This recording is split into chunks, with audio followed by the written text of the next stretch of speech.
Good evening. आज के video में हम बात करेंगे स्कल्पिंग। और हम इस वीडियो में ये समझेंगे कि स्कल्पिंग क्या होता है और किस तरीके से किया जाता है और क्यों किया जाता है। और ये डे ट्रेडर्स के लिए बहुत इंपॉर्टेंट टॉपिक है कि स्कल्पिंग हम क्यों करते हैं और उसका रीज़न क्या होता है। तो स्कल्पिंग जो हम करते हैं वो सबसे पहला उसका रीज़न होता है कि जो चार्ट के लोवेस्ट टाइम फ्रेम होते हैं और छोटे छोटे पुलबैक्स आते हैं, उस पे हमें ट्रेडिंग करना और लिक्विडिटी को प्रोवाइड करना। लेकिन स्कॉल्पिंग जो होता है वो एक रिस्क और रिवार्ड के साथ हमेशा होता है, क्योंकि यहाँ पे आप देख रहे हो कि price is behaving normally. Price इधर छोटे छोटे पुल बैक करके आपको प्रॉफिट भी दे रहा है, छोटे छोटे कभी लॉस भी दे रहा है छोटे छोटे। लेकिन अचानक क्या होता है, प्राइस ने 1 मिनट की कैंडल इतनी बड़ी बना दी कि अगर जो इनवैलिड स्टॉप लॉस या इनवैलिड रिस्क मैनेजमेंट लगाते हैं, तो आज नहीं, कल नहीं, परसों नहीं, 10 दिन नहीं, 20 दिन नहीं, लेकिन हर 30 दिन में ज़रूर एक बार लिक्विडेट होंगे। तो आपका जितना भी इफ़र्ट होगा, अगर इनवैलिड रिस्क और रिवार्ड है या स्टॉप लॉस नहीं लगाया है, तो वो सब 1 मिनट में यहाँ पे आप देख सकते हो चला जाएगा। ओके, कोई भी ऐसा इकोनॉमिक फैक्टर हो सकता है, या इधर जो ये यूजुअली कैंडल आया है, ये एलन मस्क के ट्वीट के कारण ही मोस्टली आता है डोज कॉइन पे। तो अगर डोज वर्ड एलन मस्क ने ट्वीट किया है तो ऐसा कैंडल आना बहुत ही हाई प्रोबेबिलिटी होता है। तो फिलहाल ये भी एक बड़े टाइम फ्रेम में अगर आप देखोगे तो ये भी कोई लॉजिक है, यहाँ तक प्राइस क्यों गया था वो मैं आपको बता सकता हूँ कि क्या लॉजिक है। ये लेवल जो एरिया जो था, ये था आपका फिबोनाची का, दैट्स वाई प्राइस वेंट। और यूजली क्या हुआ था यहाँ पे कि प्राइस ने जो टॉप बनाया था, वहाँ से प्राइस जिस तरीके से बड़े टाइम फ्रेम में स्ट्रक्चर से गिर रहा था, तो वहाँ से प्राइस जो था गिरते गिरते यहाँ पे जब आया, तब उसने अपना एंट्री लिया और उसके बाद प्राइस नीचे गिर गया। फिलहाल हम यहाँ पे बात करेंगे कि इन चीज़ों से बचने के कारण ही हम एक फिक्स्ड रिस्क और रिवार्ड से काम करते हैं। तो सबसे पहले what is scalping. Scalping is all about capturing the first major reversal on the lowest time frame possible और without using any time frame, for example Renko. तो विदाउट यूजिंग टाइम फ्रेम क्या है, ये हम अभी आकर डिस्कस करेंगे। सबसे पहले हम यहाँ पे ये समझेंगे कि स्ट्रक्चर्स क्या होता है, कि किस तरीके से हम यहाँ पे कुछ बड़ा टाइम फ्रेम लेते हैं लाइक 4 आवर। और ये 4 आवर का चार्ट है। अभी मैं यहाँ पे फिबोनाची लूँगा और फिबोनाची के टूल में मैं क्या करूँगा, ये वाला हाई है और ये लो है, इसको इस तरीके से लगाऊंगा। तो आपको क्लियरली यहाँ से दिखेगा कि 2.618 जो था वो एक रिजेक्शन का पॉइंट बना है और इधर से रिजेक्शन आया हुआ है। तो ये चीज़ जो 4 आवर में हो रही है, हम सेम चीज़ को अगर स्मॉल टाइम फ्रेम में करेंगे लाइक 1 सेकेंड चार्ट या फिर 1 मिनट चार्ट, तो उसको ही हम स्कल्पिंग क्यों करते कहते हैं, क्योंकि प्राइस फ्रैक्टल्स पे चलता है। और यहाँ पे जो आपको दिख रहा है, ये इस तरीके से प्राइस जो गिर रहा है वो एक फ्रैक्टल की तरह गिरता है। मतलब ये जो 4 आवर में हुआ है वो हर टाइम स्मॉल टाइम फ्रेम में हो सकता है, वो 1 सेकेंड के चार्ट पे भी हो सकता है इस तरीके से। लेकिन हमारा जो गोल है वो ये पता करना कि ये कौन सा टाइम फ्रेम होगा, 1 मिनट से लेके 1 सेकेंड के बीच में, या कोई कस्टम सेकेंड्स का टाइम फ्रेम भी हो सकता है। वहाँ पे कौन सा स्ट्रक्चर बन रहा है वो हमें फाइंड आउट करना है, और उस पे ही हमारा टेक प्रॉफिट या एंट्री काम करेगा। तो ये जैसे 1 सेकेंड चार्ट से अगर हम स्टार्ट करें, और 1 सेकेंड से कम का भी चार्ट होता है, उसको बोलते हैं हम टिक चार्ट। टिक चार्ट मतलब प्राइस में हर एक अप डाउन मूवमेंट जो आती है उसको वो रिकॉर्ड करता है। तो यहाँ पे अगर आप देखोगे कि ये 1 सेकेंड का चार्ट है, 1 सेकेंड के चार्ट में मैं अगर यहाँ से फिबोनाची लगाऊंगा, तो आपको यहाँ पे दिखेगा कि 2618 है, इस जोन से रिजेक्ट आ रहा है और प्राइस इधर 236 तक गया है। तो ये चीज़ यहाँ पे भी हुई है, 1 सेकेंड पे भी और 4 आवर पे भी हुई है। तो अगर इसको हम एक ऐसा सिस्टम बना लें कि स्कॉल्पिंग करने के लिए ये एक रिस्क रिवार्ड से काम करे, तो फिर हम उसको ही स्कॉल्पिंग बोलते हैं। ठीक है, फॉर एग्जांपल यहाँ पे आपने देखा ये जो आपका 2618 लेवल है, और आपको स्टॉप लॉस यहाँ पे है और इतनी ये टीपी रखा, तो इस हिसाब से आप रिवर्सल ट्रेडिंग कर सकते हो। So scalping can be done on candlestick और रेंको और Heikin Ashi, Kagi, point and figure, range bars. तो ये जो चार्ट्स होते हैं ये हर किसी के पास अवेलेबल नहीं होता। ये ट्रेडिंग भी प्रीमियम अगर आप लोगे तो आपको यहाँ पे बहुत सारे ऑप्शन दिखते हैं, जैसे इसको मैं रेंको पे भी कन्वर्ट कर सकता हूँ और ये इस तरीके का रेंको दिखेगा। लेकिन ये जिस तरीके से मैंने फिबोनाची लगाया है उसके अकॉर्डिंग ये रेंको में फिट नहीं बैठ रहा है। ओके, तो आपने देखा फिर भी इधर से रिजेक्शन आया है छोटा मोटा, लेकिन अगर हम रेंको ले लेते हैं और रेंको को इस तरीके से हम लगाते हैं ए बी वे पे, तो आपको यहाँ पे दिखेगा कि ये जो 2618 लेवल है इधर से भी रिजेक्शन आया है, जो कि इसमें विक भी आ सकता है लेकिन इस पर विजिबल नहीं है। ओके, इसी तरीके से यहाँ पे बहुत सारे चार्ट हैं, जैसे कागी करके एक चार्ट है जिनकी अलग अलग डेफिनेशन है। फिलहाल हम इस पे नहीं जाएंगे, हम सिर्फ रैंको और कैंडलस्टिक्स पे डिस्कशन करेंगे। तो यहाँ से हम जाते हैं 1 मिनट चार्ट पे, और 1 मिनट चार्ट पे जाने के बाद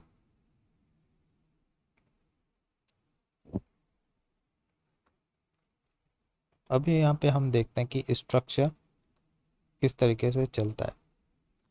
तो अभी हम कैंडलस्टिक और रैंको पे ही फोकस करेंगे। अभी रैंको के बारे में थोड़ा हम ये समझते हैं कि ये नॉइसलेस कैसे हो सकता है। तो नॉइसलेस ये किस तरीके से होता है वो मैं आपको बताऊंगा कि यहाँ पे रैंको 2 टाइप्स के होते हैं। मेन पॉइंट हमारा रैंको का होता है कि नॉइस को रिड्यूस करना, और यहाँ पे एक कम्पिटिटिव चीज़ होती है कि यहाँ पे अगर आप जाओगे सेटिंग्स, और सेटिंग्स पे जाके आपको यहाँ पे दिखेगा कि सोर्स जो होता है क्लोज है, और यहाँ पे एक दो मेथड है, एक ATR और एक ट्रेडिशनल। तो ATR का क्या मतलब होता है कि एवरेज ट्रू रेंज, मतलब यहाँ पे लास्ट अगर आपको कैंडल स्टिक चार्ट दिखाऊं मैं, तो आप देख रहे हो कि ये जो एग्रेसिव फॉल आया है ये वाला, तो अगर आप यही चीज़ रैंको पे देखोगे तो यहाँ पे आपको एग्रेसिव फॉल इधर नहीं दिख रहा है। इधर प्राइस तरीके से आया है क्योंकि वो ATR के जो 14 पीरियड है उसके हिसाब से ये ब्रिक साइज को मेज़र करता है। ब्रिक साइज क्या होती है कि ये जब रेंज देख रहे हो, जैसे कि ये लो है 90 और ये है 95, क्योंकि इसमें 5 पॉइंट्स की जो रेंज है 7490 एंड 7495, तो ये 5 पॉइंट ये ATR के बेस पे, क्योंकि लास्ट 14 कैंडलों का जो एवरेज ट्रू रेंज है उसके अकॉर्डिंग ही ये रेंज सेट है। अभी ये रेंज चेंज भी हो सकती है। ठीक है, अभी 5 पॉइंट की रेंज चल रही है, यहाँ पे आप देखोगे 10 15, लेकिन ये चेंज भी हो सकती है। Okay, based on the last 14 candles of the selected period. और यहाँ पे अगर हम जाएं सेटिंग पे, अभी दूसरा मेथड आता है, ये आप इसको चेंज कर सकते हो ATR लेंथ 40, वो आप चेंज करके जैसे जैसे चेंज करोगे चार्ट चेंज होता जाएगा। ओके, और दूसरा मेथड है ट्रेडिशनल। ट्रेडिशनल में क्या है कि जैसे डोज कॉइन में 5 डेसिमल्स होते हैं, इधर डेसिमल के बाद 5 डिजिट्स हैं, तो इधर आप अपने हिसाब से कस्टम चार्ट बना सकते हो कि हर एक पॉइंट के मूवमेंट पे चार्ट बने, या हर एक 100 पॉइंट के मूवमेंट पे चार्ट बने, लाइक दिस। ओके, तो इस अगर ऐसा आप करते हो तो आपका चार्ट जो बनेगा वो बहुत डिफरेंट बनेगा। और आप देख रहे हो ये 28 6 मई से, मतलब ये जो बॉटम बना था 15 जून को बना था, और ये जो अभी टॉप बना है जुलाई, तो ये महीने महीने भर का चार्ट है। लेकिन इस पे भी लॉजिक आपको काम करता दिखेगा कि अगर हम ये वाला पॉइंट से इधर हम फिबोनाची लगाएं तो आपको ये दिखेगा 4236 से रिजेक्ट है, और 2618 पे आप देखोगे इधर से भी प्राइस रिजेक्ट है। ओके, तो यहाँ पे हम इस तरीका का रैंक को स्कॉल्पिंग के लिए अगर सेलेक्ट करना है हमें, तो हम यहाँ जाएंगे सेटिंग में, और हर 1 पॉइंट के मूवमेंट पे 40 और 1 इस पर सेलेक्ट करेंगे, और आपको यहाँ पे भी काम करती हुई चीज़ें दिखेगी कि हमने फिबोनाची लिया, ये हाई है हमारा, ये लो है। अभी आपको दिखेगा कि प्राइस ये 10618 के रेंज से रिजेक्ट हुआ है। हम पीछे का कुछ देखते हैं। अगर हम पीछे का देखें प्राइस, तो यहाँ पे हमने लिया ये ए पॉइंट और ये बी पॉइंट, तो आपको यहाँ पे दिखेगा प्राइस ने कहाँ से रिजेक्ट लिया। 4 to 6 का जो ये रेंज है, यहाँ से प्राइस ने एक पुल बैक दिया था बट सस्टेन नहीं कर पाया। ओके, क्योंकि ये एक हो सकता है ये करेक्ट डेसिमल नहीं है, इसके अकॉर्डिंग प्राइस वहाँ नहीं जाता है, तो इसलिए ये चार्ट काम, तो ये कौन सा चार्ट काम करता है, ये इट्स सब्जेक्ट ऑफ रिसर्च, जिसके जरिए आप पता कर सकते हो कि क्या चीज़ हमें क्या करना। सो सर अब हमें समझना है कि स्ट्रक्चर क्या होता है। तो स्ट्रक्चर जो होता है रेशियोज एंड पुल बैक की क्वालिटी से हम मीज़र करते हैं। अब मीज़र रेशियो और पुल बैक दो ही ऐसी चीज़ होती हैं जिसके ज़रिए हम स्ट्रक्चर को आइडेंटिफाई कर सकते हैं। हालांकि नेट पे इसका ज़्यादा डिटेल नहीं है, लेकिन मैं आपको ब्रीफ में समझाने की कोशिश करता हूँ कि क्या मैं कहना चाह रहा हूँ। कि सबसे पहले हमने देखा कि प्राइस जो है आपका इस लो हाई हमने अगर लिया स्विंग का, तो यहाँ से आपने देखा कि प्राइस जो है 2/6/18 से रिजेक्ट होके इधर इधर आया है। ओके, और उसके बाद प्राइस ने 4,236 जैसे ही गया वहाँ से पुल बैक मारा। उससे पहले आप समझ लो कि क्या होता है ये फिबोनाची का, कि when a complete structure is met. अब ये स्ट्रक्चर इस टॉपिक टू रिसर्च। ओके, और जब ये बन जाता है कंप्लीट और accurate, then traders usually look for entry and exit zones. So when using Fibo 0.382 और 0.764, ये जो एरिया होता है ये एंट्री के लिए होता है, और जो एग्जिट का एरिया होता है वो होता है 4.236 एंड 4.88। इसका ये मतलब है कि इस रेंज के बीच से कहीं भी रिट्रेस हो सकता है प्राइस, क्योंकि ये प्रॉफिट बुकिंग एरिया है। जो रिवर्सल ट्रेडिंग करते हैं वो इधर बाई करेंगे, और जो ट्रेंड साइड एंट्री करते हैं वो यहाँ सेल करेंगे। लेकिन उससे पहले आप ये समझ लीजिए कि स्कल्पिंग में ट्रेंड साइड एंट्री करना बहुत ही रिस्की होता है, क्योंकि जो ये एंट्रीज आती हैं जो मैंने बताया कि इस एरिया पे, ये कोई गारंटी नहीं है कि यहाँ एक्यूरेसी पे आपको पिन पॉइंट लेवल नहीं मिलेंगे, और इस तरीके से इस पे भी पिन पॉइंट नहीं मिलेंगे, लेकिन यहाँ पे प्रोबेबिलिटी ज़्यादा होती है रिवर्सल ट्रेडिंग की स्कॉल्पिंग पे ट्रेंड साइड एंट्री के अगेंस्ट। सो इस मेथड को स्कॉल्पिंग के लिए यूज़ नहीं करते हैं, क्योंकि इसमें रिवार्ड बहुत बड़े मिलते हैं, लेकिन रिस्क भी कुछ अच्छा खासा होता है, और इस पे रिस्क बहुत छोटा होता है और रिवार्ड बराबर का होता है। सो यहाँ पे हम आते हैं, और आपने देखा जब ये 4,236 से प्राइस रिट्रेस हो गया, फिर हम क्या करेंगे, प्राइस का हमने ये लिया लो, ये लिया हमने हाई। अब आप देखो कि प्राइस एग्जैक्ट 202,618 से आके रिजेक्ट हो गया। ओके, अब जब ये 2,618 से आके रिजेक्ट हो गया, तो हम ये लेंगे ए, ये हम लेंगे बी। फिर आप देखो कि प्राइस 4,236 से आके रिजेक्ट हो गया। ओके, तो ये जो है ये कंप्लीट स्ट्रक्चर है। ये किस तरीके से स्ट्रक्चर बन रहे हैं इसकी स्टडी है थोड़ी सी कॉम्प्लेक्स, क्योंकि यहाँ पे ये सारी चीज़ें हम वेरीफाई करते हैं कि फर्स्ट एंड फॉरमोस्ट स्ट्रक्चर किस टाइम फ्रेम पे बना है, within 1 second to 1 minute time frame. Okay, अगर वो वेरीफाई हो जाता है तो हम या तो टीपी एग्जिट का देखते हैं या फिर एंट्री का देखते हैं। तो इस तरीके से यहाँ पे चीज़ें काम करती हैं। तो यहाँ पे मैं आपको बैक साइड भी दिखा सकता हूँ कि ये जो यहाँ पे तो पूरा नॉइस है, फिर भी अगर हम यहाँ पे भी अगर एक फिबोनाची लगाएंगे इस तरीके से, तो आपको यहाँ पे दिखेगा कि आगे प्राइस किस तरीके से इसने सारे एसएल हिट कर दी। तो इसमें स्टॉप लॉस भी ज़रूरी है। ओके, तो यहाँ आप आपको देखो कि 1.618 से 1.8 ये भी एक जोन है। ये परफेक्ट लेवल नहीं होता, यहाँ से इस रेंज से कहीं भी रिट्रेस आ गया, जब इस रेंज से रिट्रेस आ गया, प्राइस ने इधर से यहाँ पे एंट्री की, और फिर नेक्स्ट लेवलों पे इसने ये रुका नहीं और सीधे बहुत ज़्यादा ऊपर चला गया। तो इसको हम बोलते हैं एक्सप्लोजिव कैंडल। जब ये इस टाइप की कैंडल बनती हैं तो ये जो हाई लो होता है ये इनवैलिड होता है, क्योंकि मैंने आपको बताया कि इस हाई से इस लो पे अगर फिबोनाची लगाओगे तो बहुत ज़्यादा लंबा टारगेट मिलेगा, जो कि अक्सर आता नहीं है। तो ये एक्सप्लोजिव कैंडल होते हैं, तो इस हाई लो को इनवैलिड हम मानते हैं। फिर आपका जो ये वाला हाई बना है इधर, ये एक वैलिड हाई है। ओके, ये क्योंकि यहाँ पे एक्सप्लोजिव कैंडल नहीं है और इस तरीके से आपने फिबोनाची लगाया तो आपने देखा कि प्राइस आपका इधर काम कर रहा है आगे। इधर चलो 2618 पे रिजेक्शन है, 4236 पे रिजेक्शन है आपका।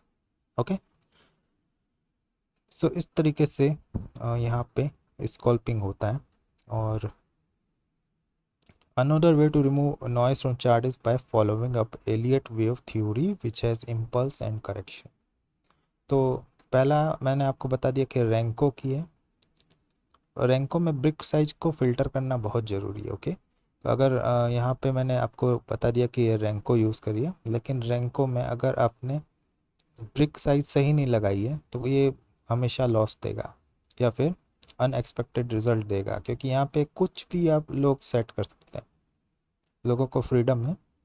कुछ लोग बोलते हैं कि 0.25% ऑफ द प्राइस, जैसे कि यहाँ पे आपका जो प्राइस चल रहा है, हम डेली चार्ट पे जाएंगे और डेली चार्ट पे जाने के बाद यहाँ पे जो प्राइस आज का ओपन हुआ है वो ओपन देखेंगे। तो ओपन क्या है, वो है 7494।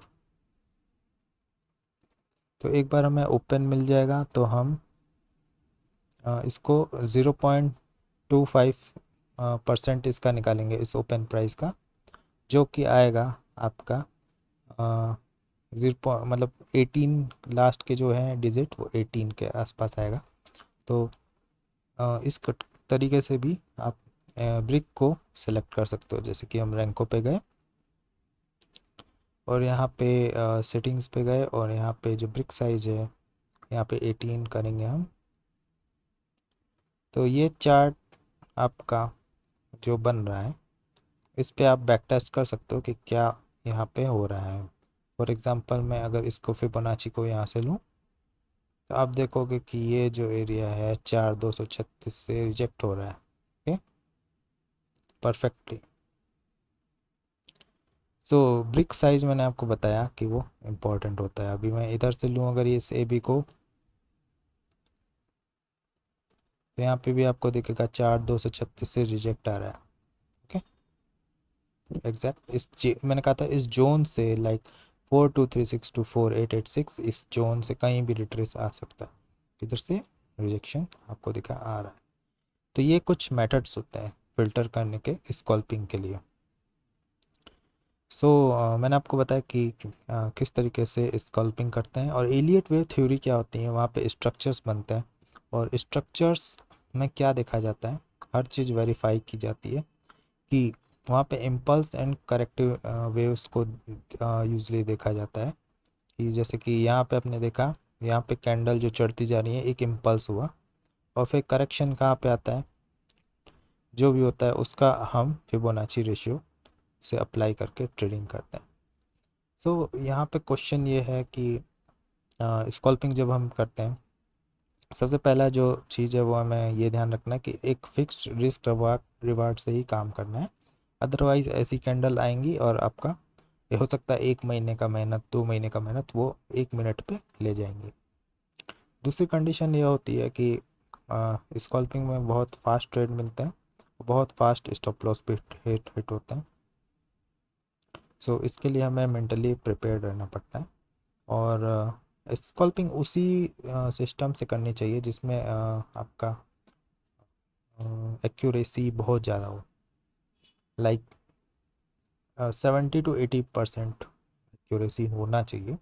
और इस हिसाब से आप उसको मॉडिफाई करो। अब बहुत सारे लोग बोलेंगे कि इतना एक्यूरेसी होता नहीं है, कोई मेथड होता नहीं है, लेकिन अगर नहीं होता है तो आप उसको ज़बरदस्ती बना सकते हो। फॉर एग्जांपल हेजिंग या फिर एवरेजिंग करते हो।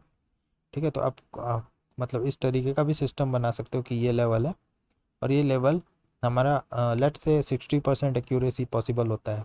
ठीक है, तो आपने सोचा कि चलो 60% टाइम यहाँ से रिवर्सल आता है, तो हम क्या करेंगे, इधर बाइंग करेंगे और अगर इधर से प्राइस फेल होता है नेक्स्ट लेवल पे भी बाइंग करेंगे, ऐसे फिर ये भी फेल होता है तो हम नेक्स्ट लेवल पे भी बाई करेंगे।